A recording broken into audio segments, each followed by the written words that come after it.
Beware the beast man, for he is the devil's pawn. Alone among God's primates, he kills for sport, or lust, or greed. Yea, he will murder his brother to possess his brother's land. Let him not breed in great numbers, for he will make a desert of his home and yours. Shun him. Drive him back into his jungle lair, for he is the harbinger of death. I have always known about man. From the evidence, I believe his wisdom must walk hand in hand with his idiocy. His emotions must rule his brain. He must be a warlike creature who gives battle to everything around him, even himself. I'm a seeker, too. But my dreams aren't like yours. I can't help thinking somewhere in the universe there has to be something better than man. Has to be. Holding the mirror up to nature. Isn't that what all good stories do? Reflect back on us the truth about ourselves so we can, hopefully, deal with it? Movies help us do that all the time. Revealing an individual character flaw is one thing, but some movies do this on a much bigger scale. They give the audience space to see the flaws of much larger groups, nations, movements, even the entire human race. But the reflection doesn't need to be one-to-one. Sometimes, the weirder the fictional world, the more it reveals about our own. Like, say, a world run by apes. How do movies do that? How do you create a fantasy world that helps us examine our own? And why do talking monkeys freak us out so much?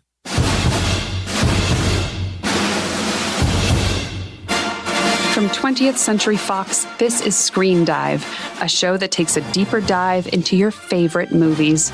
I'm your host, Anna Van Valin. In today's episode, we're talking about another classic, The Planet of the Apes. Now, I know what you're thinking. Which one? Planet of the Apes isn't just a movie. It's 9 movies, not to mention TV shows, books, comics, and games. But let's go all the way back, 50 years, and start with the original film. Okay, I won't normally do this, but Planet of the Apes has one of the most shocking endings in film history, and we're definitely going to talk about it. So if you haven't seen the original, now is a good time to pause, go watch it, and come back to us when you've recovered. Anyway, The Planet of the Apes crash-landed in theaters in 1968, directed by Franklin Schaffner, who would go on to win the Best Director Oscar 2 years later for Patton, also from 20th Century Fox. Planet of the Apes had a powerhouse cast of Roddy McDowall, Kim Hunter, Linda Harrison, and of course, Charlton Heston, the only man who could pull off being indignant while wearing a loincloth. Take your stinking paws off me, you damn dirty ape! Viewers watched as an injured and stranded astronaut tried to defend himself against the ruling class of apes. This movie blew people's minds. A lot of that was visual. Nobody had ever seen makeup and sets like that before. But a lot of it was the story, the conflicts, and that ending. They resonated deeply with a 1968 audience that was already going through an existential reckoning, one that had embraced science fiction as a means to process it. The flipped power dynamic was disorienting. Upright, talking, horse-riding, gun-shooting apes lording over mute humans? And all the while, the astronaut, Taylor, keeps reminding us that humans have made a mess of our own planet back home. Tell me, though, does man, that marvel of the universe, that glorious paradox who sent me to the stars, still make war against his brother? Keep his neighbor's children starving? This story of an impossible, mythical future managed to address some of the most crucial issues of our very real world. The tension between science and religion, the ethical treatment of animals, civil rights, women's rights, racial profiling, all by using talking apes. When I saw this movie for the first time, I remember thinking, are we sure this isn't a horror movie? I guess as a human, I've gotten pretty used to being part of the dominant species. But even though this world felt eerily like my own, the ending totally snuck up on me. Like most first-time viewers, I did not see that coming. My God. I'm back. I'm home. All the time it was... We finally really did it. You maniacs! You blew it up!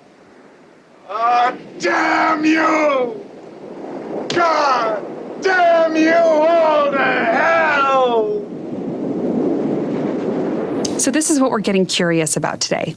How is it that the creators of Planet of the Apes made a total fantasy world and got us all to examine ourselves in the process? It had to be familiar enough to its viewers that it moved, even terrified us, but foreign enough that we wouldn't realize that it was actually taking place on Earth. It's our world, but it isn't, but it is. Got that? And how do the modern-day filmmakers tasked with carrying on the legacy of Planet of the Apes continue to use innovation and empathy to keep striking that balance? In this episode of Screen Dive, we'll hear from some of the major contributors to the franchise, from the original to the new trilogy. They all shared a stage together during a 50th anniversary legacy panel that 20th Century Fox recently put on with the University of Southern California, and we're going to hear some of the brilliant and surprising things they said. And because we can't talk about Planet of the Apes without talking about, well, apes, we'll talk to a primate anthropologist to get a better idea of why apes are the best proxies for humankind. And we'll talk to one of the actors from the recent trilogy about the secret he discovered to playing an ape. Before it was a movie, Planet of the Apes was a book written in 1963 by Pierre Boulle, the same guy who wrote Bridge over the River Kwai. Producer Arthur P. Jacobs brought the idea to 20th Century Fox in 1964, and at first, it didn't take. The head of the studio, Richard Zanuck, was skeptical that audience would find a story about spaceships and talking monkeys believable. But a persistent Jacobs, armed with a new script, a smaller budget, and Charlton Heston, finally convinced Zanuck, and the movie was released in 1968. The year it came out is important to understand how it was received. By the end of 1968, 500,000 U.S. troops would be in Vietnam, Bobby Kennedy and Martin Luther King Jr. would both be dead, and Nixon would be president-elect.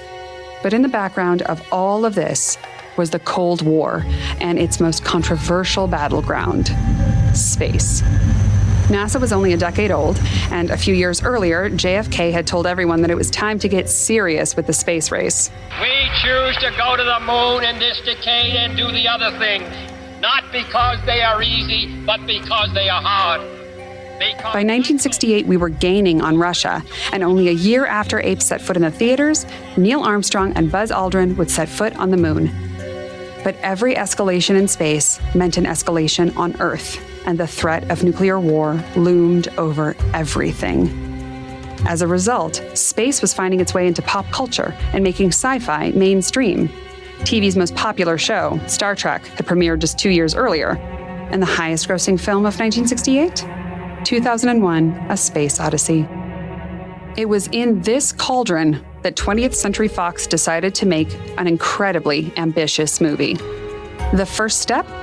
Getting the look of the planet right. Yes, I had a meeting with Arthur and Franklin, and I had read the Pierre Boulle book. And so they asked me what I thought we should do. And I said, well, I think you need to go someplace that won't give it away. That's William Kreber, the original film's art director. Basically, he was the guy in charge of the look of the film. I was thinking that we could, according to the book, we could go maybe to Brasilia and do it like Pierre Boulle said, which was monkey bars for crosswalks, but it was a modern city. But it, was pretty involved, but I thought there would be basics. And Arthur says, I'm not giving you a trip to Brasilia.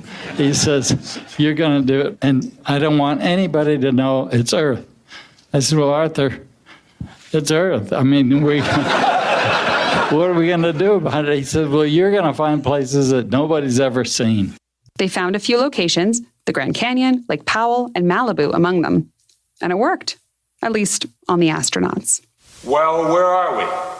Do you have any notions, Skipper? We're some 320 light years from Earth on an unnamed planet in orbit around a star in the constellation of Orion. Is that close enough for you? Otherworldly landscapes? Check. Kreber's next project was to build Ape City.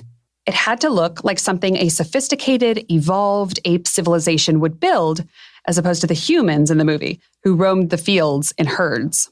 I began to look through all kinds of architecture. It had to start somewhere. And I had a little book, it was only about that big, called Architecture Without Architects.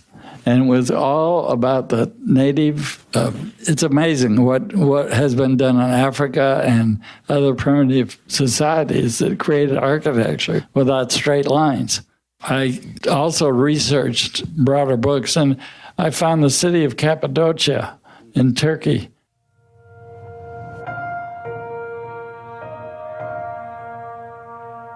Cappadocia looks like a place formed by bubbling lava that eventually cooled off and hardened. Holes in the rock look like giant ant tunnels. And it was quite an inspiration, to see that these things completely created like sculpture with the only way they could have done it is mentally how to do these. And an artist that was assigned to the picture, Mentor Hupner, and he was a little bit crazy. And I said, here's what I see. I said, something based on this feeling of Cappadocia. You don't have to copy it, but see what you play with. Kreber's research paid off. Ape City looked like a natural, but civilized, center for ape society. It was so well done, in fact, that it inspired future filmmakers' takes on primitive versions of ape strongholds. For the modern trilogy, which took place at a time when the apes were less evolved, the ape structures had to look far less advanced and even more connected to the natural surroundings. We just looked at forms and then tried to figure out how we would take those forms and put them into nature and do it as if it had to do with the strength of the apes and what they would build, what they were able to do. That's Matt Reeves. He directed the second movie in the trilogy, Dawn of the Planet of the Apes, and directed and co-wrote the third movie, War for the Planet of the Apes. The idea was that they would make walkways that were monkey bars, like they would make places that make sense for them. And he built these vertical spaces, and I wanted it to be as little virtual stuff as possible. We shot at this parking lot in Six Flags, which had closed, and it had a sign that said, "Closed for storm." And that storm was Katrina, and it had never reopened. And it was an incredible place. It was covered in overgrowth. And I was like, wow, this is like the world without us. And in the parking lot, James and the amazing engineers that I had, they built it out of all solid logs. It was an engineering feat. They worked it out in CAD and worked out in the computer how they would do it, and then built this incredible environment. Like Kreber before him, Reeves built a world that made his viewers believe that the apes lived there, that they made plans and worked together to achieve goals. But a few walkways and lava houses can only take you so far. For the audience to really believe that the apes were intelligent, the actors portraying them had to look the part too. In the original, 50 years ago, there was no CGI, no help from computers. To make a human look like an ape, the producers had only one place to turn: makeup. In my world of doing makeup as opposed to CGI, you start off by covering the actor's face with impression material, and it's rather restrictive and claustrophobic, and then transfer that to dental stone, and then to do your sculpture on that, and then do the negative, and then finally come up with a positive, and of course the product is then glued to the actor's face. That's Dan Strepke. He was a makeup artist on the original film. They knew they had to nail the makeup or the film would never work. We started experimenting with what the look was going to be like, and it was just damn difficult to come up with a reasonable look that was not comedic or laughable. It became a big enough problem that the producer had to call in reinforcements.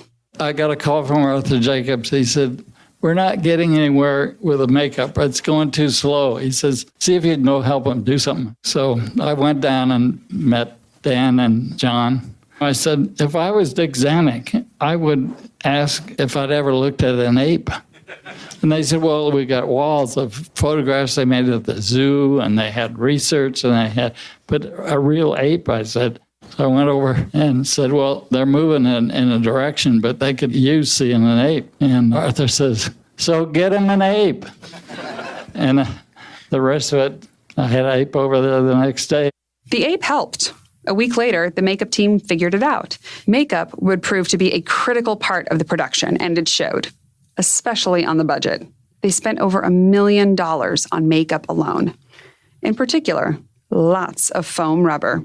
It gave more flexibility to the actor as far as how he could work through that foam rubber and give a performance and have it show. So the appliances from the inception to when we actually went to filming were much smaller, but did the same job, only better, because the actor could transpose through the prosthesis. And to apply all that makeup, Stripke had an army of his own. In fact, Zanuck was getting complaints from other studios because so many makeup artists were working on Planet of the Apes that filming slowed down all over town. Cornfield sequence alone, I had 67 makeup artists working on it every day. But even with a village of makeup artists applying a significant amount of the movie's budget to the actors' faces every day, Stripke credits those actors with making it all work. I don't care how good a makeup is on a performer's face or body. If they're not performing, it doesn't work. And this is where the genius of Franklin Schaffner came in, because Maurice Evans and actors of that caliber, and Kim Hunter and Roddy, they could transcend or go through that makeup and bring it to life.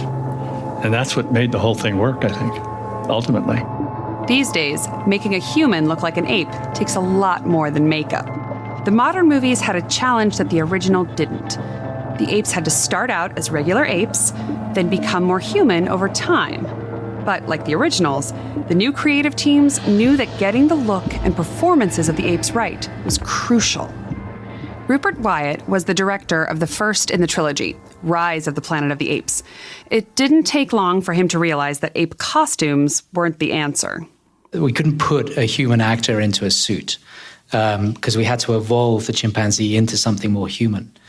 And so we very quickly moved away from prosthetics from that practical reason. And then we looked into the notion of doing a film with live apes. And aside from the ethical reasons, there was also many practical concerns with that.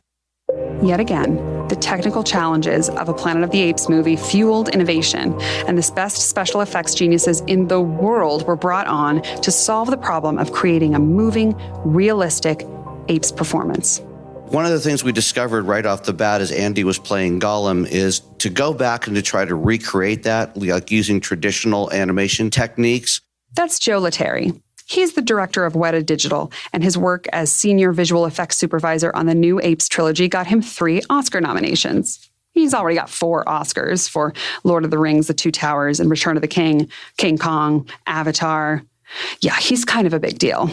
The Andy he's talking about is Andy Serkis, the actor who plays Caesar, the leader of the original hyper-intelligent apes. I know these apes. They follow Koba. They tried to kill me. They fear what I will do to them. So now, they serve you. Just to survive.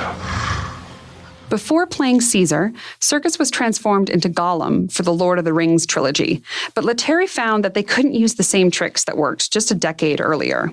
Didn't feel like we captured everything that was there. So we tried this idea of motion capture, asking Andy to come back in, put markers on his body, and just recreate the performance for us. And what was really a bit of a science project in those days. But we were so excited about what we were seeing because Andy is such a great performer. Because on Gollum, it was only his body that we could capture. The face was all done, by hand, by keyframe. On King Kong, we learned to capture the face. We figured out that by gluing all these markers on the face. By the time the new trilogy was in the works, motion capture technology, or mocap, was not just ready for Andy Serkis's face, but also the complex sets the movies were filmed on. Clad in mocap suits, the actors brought research labs, ape cities, and battlefields to life. Matt Reeves told us all about it. And then we had the actors in their mocap suits and all of Weta's cameras all over, and they were just roaming all over it. And so a lot of stuff that I think people think was created, so much of it is created because the apes weren't there, but the environments are all real. So these filmmakers, both 50 years ago and just this decade, have used state-of-the-art techniques for the time to create a physical space and a personal look that made audiences suspend disbelief and give the idea of a planet ruled by intelligent apes a chance. And the filmmakers got to use the actors' performances on the day of shooting. No more face painting in post. That's how good the technology got. And that's part of the reason these apes seem so human.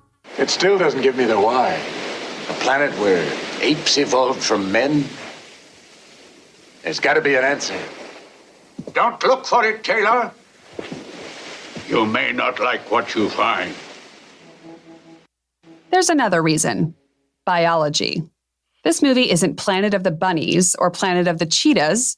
It's Planet of the Apes, and not by accident. There's no denying that the very real biological ape-human connection is part of what makes this movie so compelling and unsettling.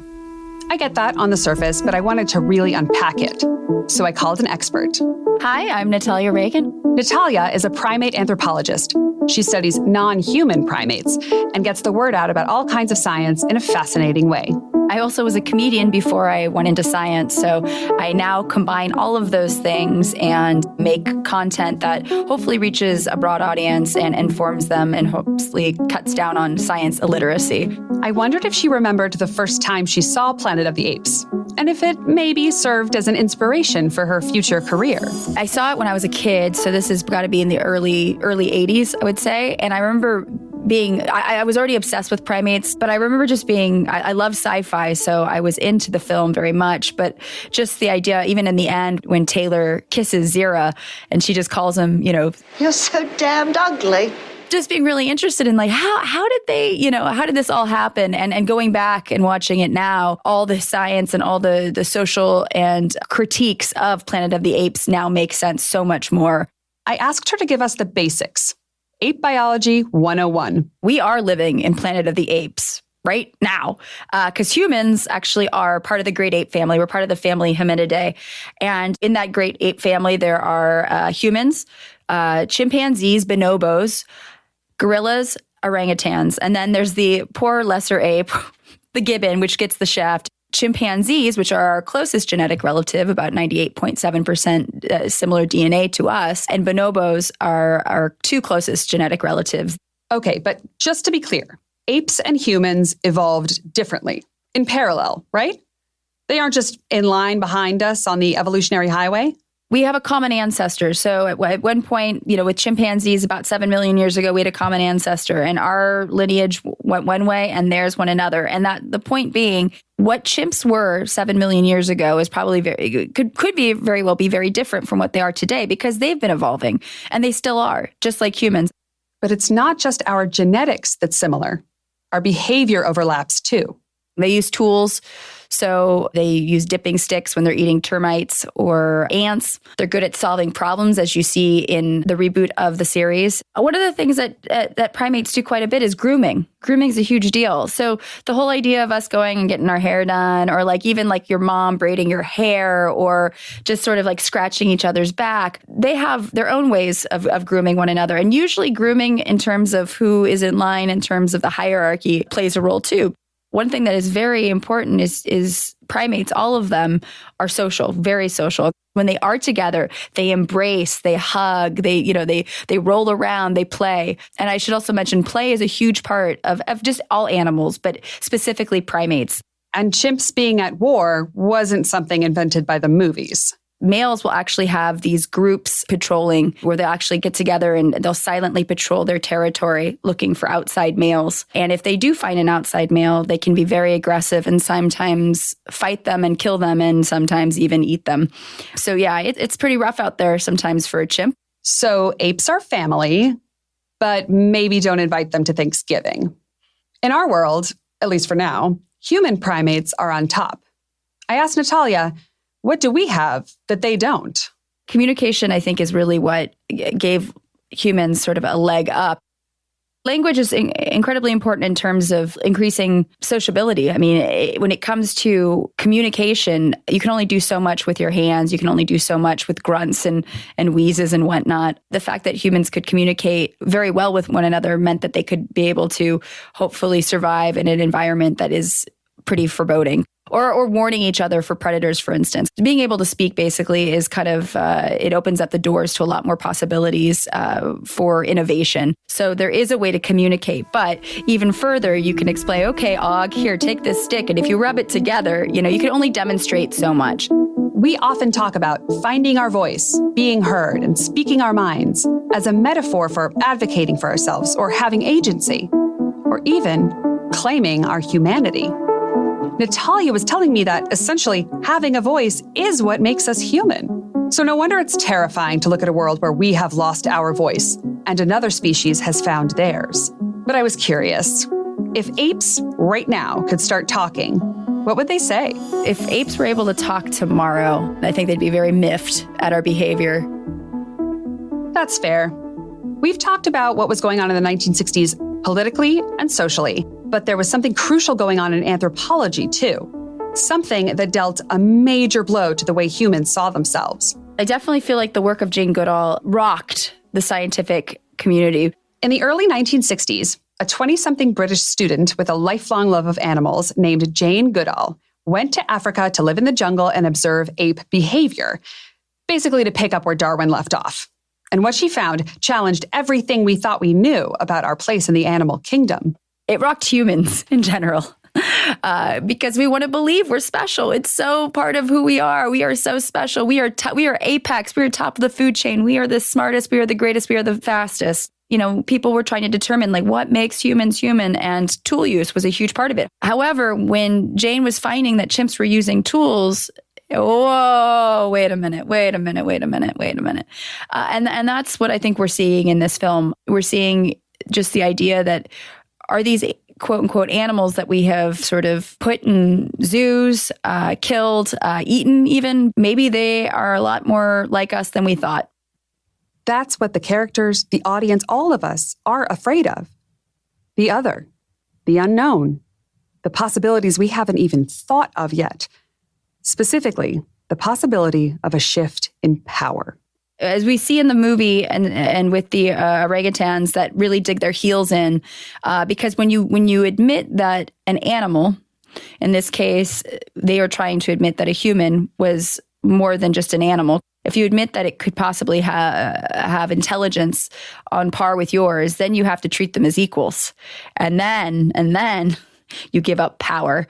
And that's why I felt this film is much deeper than what I thought when I was 6. You know, when you start looking at humans, or in this case, if we start looking at apes as if they are people too, because there actually have been, in one instance in Argentina, an orangutan in a sanctuary, her name was Sandra, was given personhood, which basically she was granted the ability to be released from her, I think she was at the zoo, and now she's in a sanctuary. So yeah, it really it calls into question who holds the power.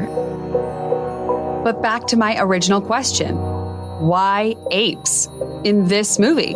As we're learning more about how sentient these apes are, I think that was what made it the perfect film, or the perfect choice for what could possibly take over our world. I think there's always been a fascination with non-human primates, just because if you ever looked in the eyes of a gorilla or an orangutan or a chimp, you know that that's not a vacant space behind those eyes. So I think we like things that are similar to us, but also slightly different. It's kind of that sort of where we're both inspired and intrigued, but we're also slightly terrified. Intrigued and terrified. That pretty much sums it up. Although there was one thing that even caught Natalia off guard. And somebody from California, I was very impressed that the Statue of Liberty made it all the way to Malibu. We've talked a lot about how switching the power dynamic between humans and apes gives humans an unsettling mirror, a view of our own misbehaviors, and what might happen if we don't get our act together. But one group of people is there to help us see both sides, to find common ground between apes and humans with empathy and authenticity. The actors. My name's Terry Notary, and I play Rocket in the Apes franchise, and I'm also the movement choreographer. Rocket is a prominent character in the recent trilogy. Welcome home, Rocket. You look tired. As a fan himself, Terry was all in from the earliest days when his dad introduced him to the original.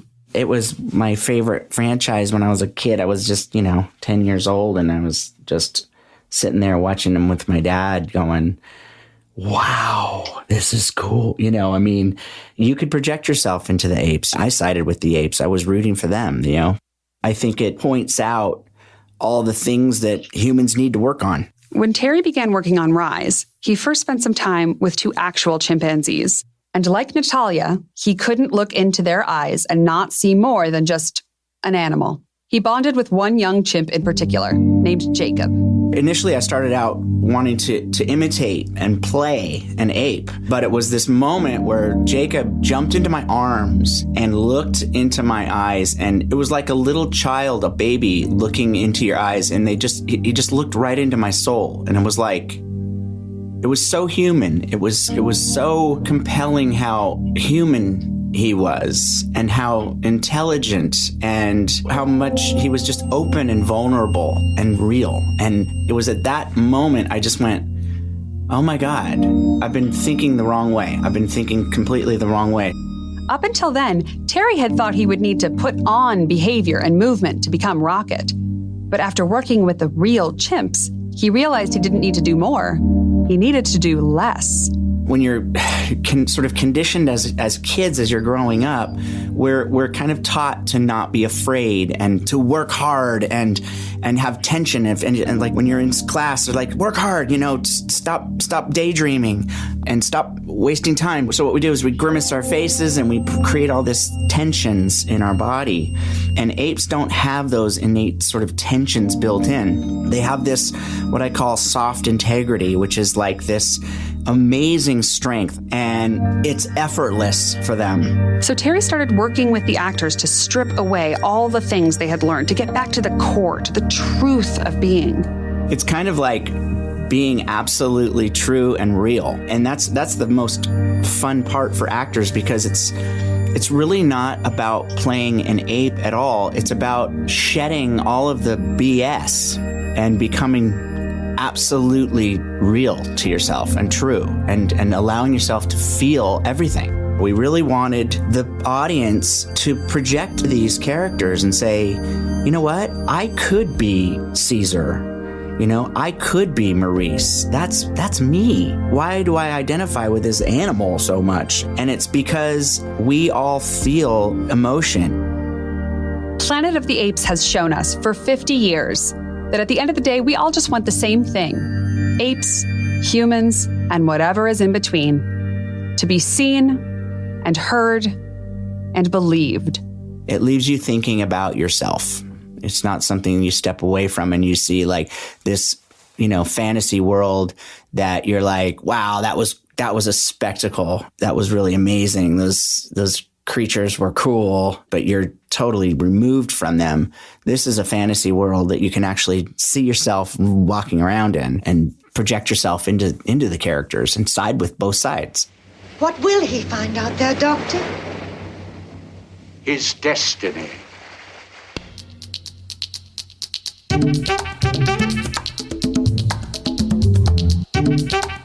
Thank you for listening today. I'm Anna Van Valin, and this is Screen Dive from 20th Century Fox. For more about today's show, including exclusive content and past episodes, visit screendivepod.com. Be sure to follow us on Twitter, Facebook, and Instagram. And please subscribe, rate, and review the show. We want to hear from you. The clips you heard today were from Planet of the Apes and War for the Planet of the Apes, available to rent or buy on your favorite digital platform. We'd like to thank Terry Notary and Natalia Reagan for being on the show. Special thanks to Chris Castellonia, Courtney Dawson, Alessandro Ago and the USC School of Cinematic Arts, and everyone who participated in the Legacy panel. Screen Dive is executive produced and hosted by me. It's produced by Michael Huntsman, Midroll, and Neon Hum. See you next time.